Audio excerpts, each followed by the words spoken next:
প্রাকৃতিক ঔষধ হিসেবে পরিচিত। এটি শুধু রান্নার স্বাদ বাড়ায় না, এটি শরীরকে ভেতর থেকে সুস্থ রাখার এক চমৎকার উপাদান। সাম্প্রতিক গবেষণায় উঠে এসেছে রসুন ক্যান্সার প্রতিরোধে সহায়ক এবং হৃদরোগের ঝুঁকি উল্লেখযোগ্যভাবে কমাতে পারে। বিশেষজ্ঞদের মতে রসুনে থাকা অ্যালিসিন অ্যান্টিঅক্সিডেন্ট ও সালফার যৌগ উপাদান শরীরের কোষগুলোকে রক্ষা করে এবং ক্ষতিকর ফ্রি রেডিকেলের বিরুদ্ধে প্রতিরোধ করে তোলে।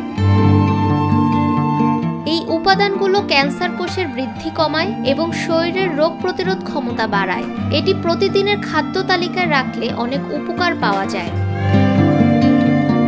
রসুনের সবচেয়ে পরিচিত গুণ হলো এটি শরীরের রোগ প্রতিরোধ ক্ষমতা বৃদ্ধি করে। এতে থাকা অ্যালিসিন নামক যৌগ ব্যাকটেরিয়া, ভাইরাস এবং ছত্রাকের বিরুদ্ধে কাজ করে। নিয়মিত রসুন খেলে সাধারণ ঠান্ডা, সর্দি কম হয় এবং দ্রুত সেরেও যায়। উচ্চ রক্তচাপ বা হাইপারটেনশন হৃদরোগ ও স্ট্রোকের অন্যতম প্রধান কারণ। রসুন রক্তনালীকে প্রশস্ত করে এবং রক্ত প্রবাহ বাড়ায়, ফলে রক্তচাপ নিয়ন্ত্রণে থাকে। অনেক গবেষণায় প্রমাণিত হয়েছে যে রসুনের নির্যাস নিয়মিত খেলে উচ্চ রক্তচাপ অনেকটাই কমে যায়।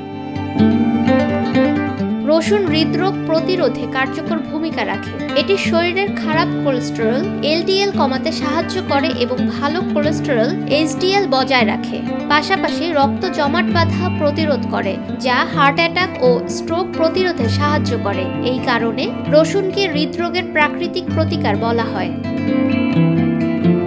গবেষণায় দেখা গেছে রসুন পাকস্থলী, কোলন এবং খাদ্যনালীর ক্যান্সার প্রতিরোধে সহায়ক হতে পারে। এতে থাকা সালফার যৌগ ক্যান্সার কোষের বৃদ্ধি কমায় এবং ক্যান্সার সৃষ্টিকারী উপাদানগুলো প্রতিহত করে। রসুন শরীরের ডিএনএ গঠনে সহায়তা করে এবং প্রদাহ কমায়, যা ক্যান্সার প্রতিরোধে গুরুত্বপূর্ণ। প্রতিদিন খাদ্য তালিকায় রসুন অন্তর্ভুক্ত করলে স্বাস্থ্য ভালো থাকে। রসুনের গুণ অনেক বড়, তাই রসুনকে এক কথায় প্রাকৃতিক ঔষধ বলা যায়। ফাহমিদা বিনতে আনোয়ার, নিরপেক্ষ নিউজ ডেস্ক।